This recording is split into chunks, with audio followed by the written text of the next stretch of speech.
everyone.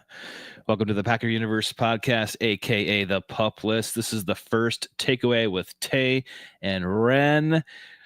We just watched the Packers beat the Cincinnati Bengals at home in Lambeau today. 3:25 game. In week 6, they beat the Bengals 27-18. Ren, thanks for joining me tonight. What's on your mind? Well, I watched the fourth quarter leaving in and out of a hibachi restaurant area into their bar just to catch that last quarter of ugliness, Tay, that was keeping this thing way too close for comfort. I got to tell you, man, this is a team that outgained the Bengals 240 yards to 65 in the first half, Tay. It was probably the quickest first half I think I've ever seen. Yeah. And they came away with 10 points to the Bengals 0. Great. They almost almost beat the NFL record for an outdoor kick. But thankfully, they iced him and he couldn't do it again. But man, I don't know. I didn't like the play calling in the first half. It was blasé, as we were saying off the mic. It was just a lot of short stuff. It's like, let's open up this offense. Finally start seeing a little bit of that with our boy Tuck in the second half. Like, let's get Tucker more involved, man. Yeah. Come on. This Yeah. guy needs to be a focal point, him and Golden, of the offense. Like, what are we doing here? What are we talking about? They spent all last week about highlighting him and like we got to get Tuck the ball. We got to get Tuck the ball. It's like, okay, yeah, twice. Yeah, and it seems like they had a week off, but Joe Flacco, 29 of 45, 219, 179 of those 219 yards in the second half and 2 TDs. I mean, he looked like Joe Flacco from 10 years ago. He's been there since Tuesday. Yeah. Half's got a problem with his passing D. Tay. They got a problem. Obviously it was a blueprint in Dallas, and Cincinnati was able to replicate that all and then some in the second half of that football game. It was way too close for comfort. They convert that 2-point conversion to get it within 6. He had all day. Yeah. He should have been sacked on that play. And you're like, what in the world's going on here? He had like 8 minutes back there, it felt like. I'm like, oh my God. It just, they need a D tackle, Tay. They need one bad. They got to, before the deadline, you don't need to go, break the bank, but a guy on an expiring contract, go get one, because clearly with Wyatt not in there, it's not good in the center of that defensive line. I didn't like the way Jordan Love was sailing balls in that first half, especially. Like some of those, I mean, even that one nice one to, I don't know if that was in the first late second quarter or early third, but that nice run and catch by Jacobs, that ball was too high. Jacobs jumps up and grabs it. Thank God, and it's somewhat a 40-yard play, but he was just sailing stuff. He missed a couple big plays that should have happened in the first half that just didn't. The Bengals obviously opened the second half with that 10-plus minute drive. My God, 17 plays, 78-yard drive goes to a fourth and goal to a guy who hadn't caught a single pass all year, Tay, in Tanner Hudson. He didn't even catch a pass all year. Like, I don't know, man. I mean, the special teams in the first half, they were flagged, at least twice in the first half. And there's all this hesitation back there, even with Golden to, like, catch and then run. Like, how is this being taught? Like, the special teams is terrible, Tay. I know some people say it was mediocre today. Bright spot, Lucas Havarisk, is that how you say it? Our new kicker today, definitely I'll lay some flowers at his feet, because came in with, a day's notice basically, and, banged him today. Good on Lucas, but Lucas Havarisk. Other than that, man, special teams once again, garbage, man. Just not playing good football. I don't know. They should have been able. I don't think we would have felt. There's no way I feel good unless the Packers won convincingly by 14 or more. Clearly, they didn't do that. They didn't hit the Vegas line or even come close. I mean, I guess they were up 14 late, I guess, for a moment, and the Bengals went right down and got another 7. So I don't know, man. I'm just, there's no way any Packer fan can be pleased with the outcome of this game against such a poor opponent. They played down to their opponent once again. They could have lost that game today. Again, it was way too close for comfort, and I'm kind of sick of that crap. I don't know if this is a Matt LaFleur thing. Again, it's somewhat of the pass D just getting torched. I mean, in the second half, Flacco could just throw the ball up to Chase, and he's going to go get it. And of course, we knew he was going to do that a little bit, but be better, man. Be better. At one time, I think I saw Valentine celebrating a one he throws too high and he gets a hand up in front of it because it floats. It's like, dude, just do your job.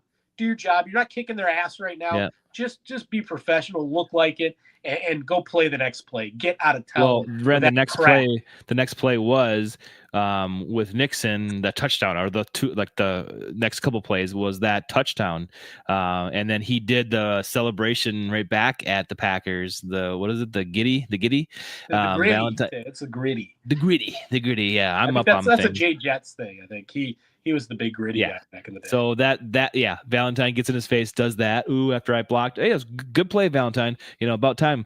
And then Nixon lets him get the touchdown, which Nixon had tough coverage on Chase, but man, Chase is good. And Flacco, the vet he was, he put it right where it needed to be. Yep. You're right though, Ren. This game was it was a dub. Of course, wins are great, but it just didn't feel that way at all. And you wonder what this team is, I guess, right now, because outside of a 42-7 win, or 38-10 or something like that, right? Like, you're not feeling great about it because you see an opponent in the Cincinnati Bengals that the Packers should be able to handle well at home after a bye week. So yes, there is a lot to be desired here and left on the table. And the Packers just seem to just be a little lackluster today. And you wanted to see more of that. There were flashes, right? They did have a couple good drives. The first drive was great until Jordan threw an interception. That's on him. And a couple of those drives stalled. But there were flashes of good stuff here. It's just, and that's the Packers we want them to be all the time and consistent, but it's not, and it's frustrating. The D kind of, never got to Joe Flacco. I mean, you mentioned it. It's terrible. There it is, Tate. Like, what was it? Lucas Van Ness the one time? Is that it? One time. Yep. And no turnovers again? No turnovers. I literally tweeted at one point, I think, like, do we have to start like manifesting for them to have turnovers? Like, yeah.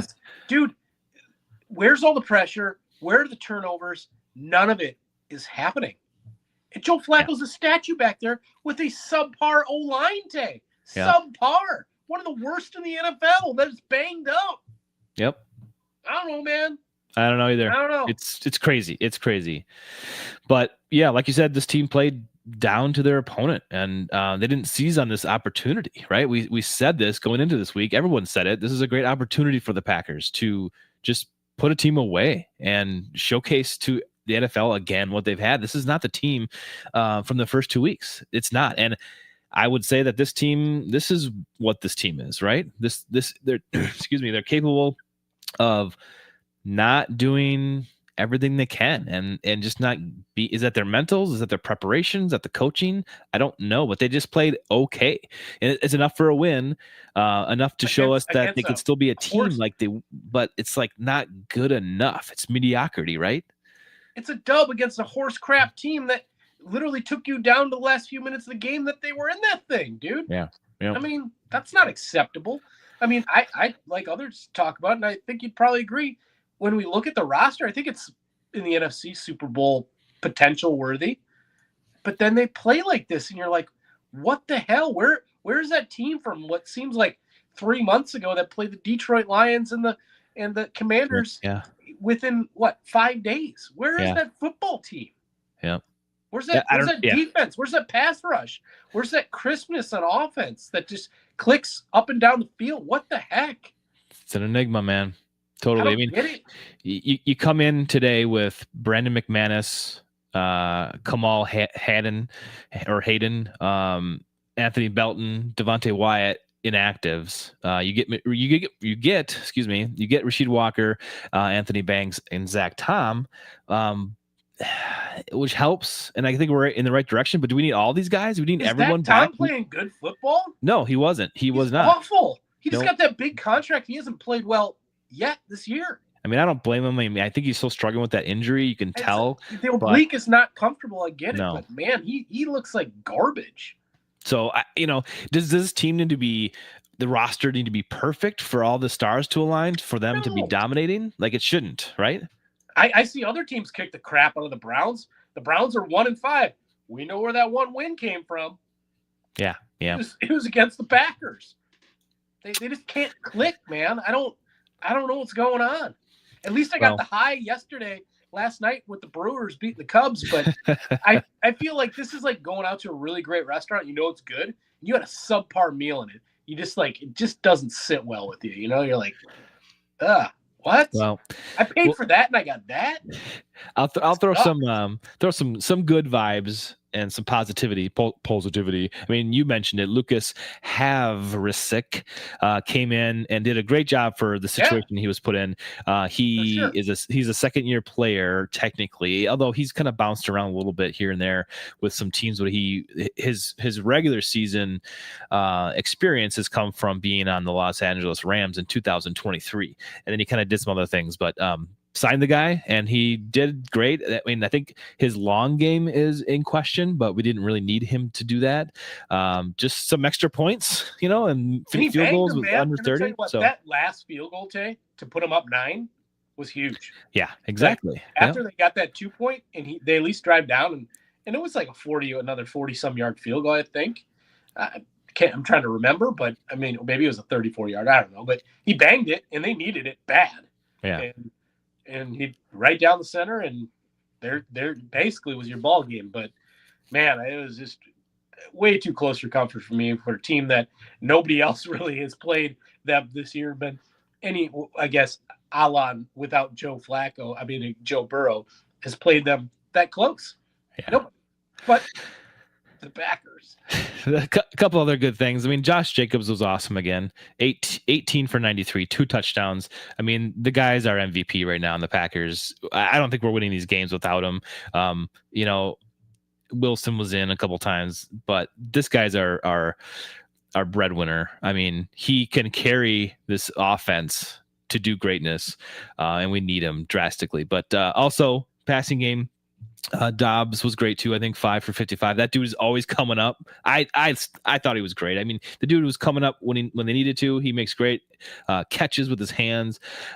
He's the outlet for Love right now. I think no questions asked. Kraft was great. Golden's coming along. Is that he is? Yep. I was just about to bring him up. It's made a difference, no doubt. I mean, I think he's still learning the position and learning how to break away. Some of those catches he had today, he had broken away, and that was great. And that one where he went out and then Jordan flushed the pocket to the left, throwing right-handed, was great, amazing throw. And I don't know if that was a planned cut for Golden, but if it wasn't, good on him. He knows what to do. But he was 3 for 86. You'd love to see that coming along well. And Kraft, like you said, 2 catches, 1 for that TD. Just a juggernaut. Give him the ball more. You got to. And then, Jordan Love, 19 for 26, 1 TD, 1 interception, his fault, and 101 rating. 26 rushing yards though, Ren. I thought that was that one on third down that they needed. Yes. And he went to the right, and he has to come back to his left, and he's facing a lot of pressure. And then cuts back again and gets the 2 yards. That was a hell of a play by Jordan Love. That was probably his best play of the day, even though it went for 2 yards. And I can't remember who the news person was that asked him in the press conference after the game, but I think if I get this right, Jordan has 5 more rushing yards this year than he had all last year. Yep.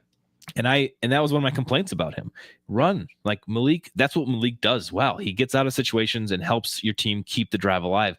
And Jordan did that awesome today. So props to him. I'm glad he's using his feet. He can be that guy. And I'm glad he's, maybe getting some more confidence to do that, because that's crucial. When stuff breaks down or is not there, go for it, man. You can do this. And I'm glad to see him try and be successful at it. Yep. Agreed. They need more of that, but yeah, they got to figure out this passing D real quick, Tay, and they got to get pressure, man. I mean, obviously the passing D suffers more when you don't get pressure, and that's on Jeff Hafley to figure that out. They got to get Yeah. pressure, especially today. There's no reason they shouldn't have multiple sacks in this game. Right. And exactly. where are the turnovers again? Where are those things? Because they are just non-existent. And in a game like today, yes, we started scoring more points in the second half and trying to distance ourselves from them. Right. First half and even the Browns game, not scoring a lot of points. So when your defense is playing bad, or you can see that they're playing bad, you need, the offense needs to help them out, and vice versa. But today it's like, okay, your offense is pulling away, thank God, because you're not doing anything on defense to get it done. So it's a little stressful today. I know it's a win, should just take it in stride here. But when we come back on Wednesday, Ren, I'm sure I'll be a little calmed down and be able to process this. But I mean, this team, like that we saw today, is just above average. They're not that elite team that they came in the season with, and they're still struggling to put up a great game. And that's what we're looking for. I mean, I know it is probably too much to ask because we're fans. It's like you're going to see what you get here and take it, right? They're still winning games, but I just think we know more, or that we know that they have more in them. They're capable of so much more, and they can put together a game. And LaFleur said it himself. Like he admits that they haven't, and that's what we're looking for. And we didn't get it today, and that's why it feels so raw, right? Yeah. Again, where's that team that clicks on offense the way they did, and on defense the way they did the first two games of the season? It seems like, again, a different season ago, and we're not going to feel comfortable going down to Arizona and play the Cardinals next week. And they still sounds like they may not have Kyler back for that one either. And it's going to be another nail biter against a subpar team probably. And, in a game that they should go down there and whip their ass.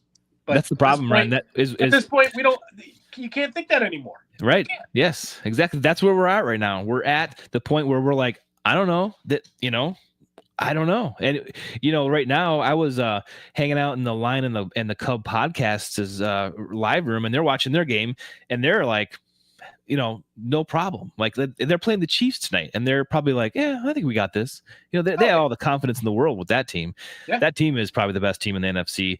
Right now they are 100%. Right now, for sure. Yeah. So we beat them, and we beat them handily, Tay. Somehow. With this team we have now, we beat them. Because that team that beat them was clicking on offense and clicking on defense, and they haven't clicked in over a month now. Yeah. We'll talk about it more, the schedule coming up, because I agree with you. And that's a point we should discuss further is look out. The schedule now doesn't look so easy, so great. And you're looking at lesser opponents with question marks. Yeah. That's where we're at. So it's that's what's kind of frustrating about the whole thing. Yeah, I'm frustrated because this should have been like, we should feel pretty good getting a blowout today. Then you're going on to Arizona, we'll whip their ass. We're going to go over to Pittsburgh and beat the old man's ass. And then they're going to go, I think they're going up against the Panthers, going to whip their ass. And then we'll see what happens against Philly. But I don't feel that way anymore. Nope, me either. I mean, our track record against 40-year-old quarterbacks isn't so great. So going into Pittsburgh, it's like, well, we'll see. Yeah. Right. All right. Well, thanks for joining me tonight. Thanks everyone for watching in the live stream tonight, and catch our regular episodes on Wednesdays. You can find those live on Wednesdays at 8 p.m. Central Time, and we'll be back then to discuss more Packers. Ren, thank you.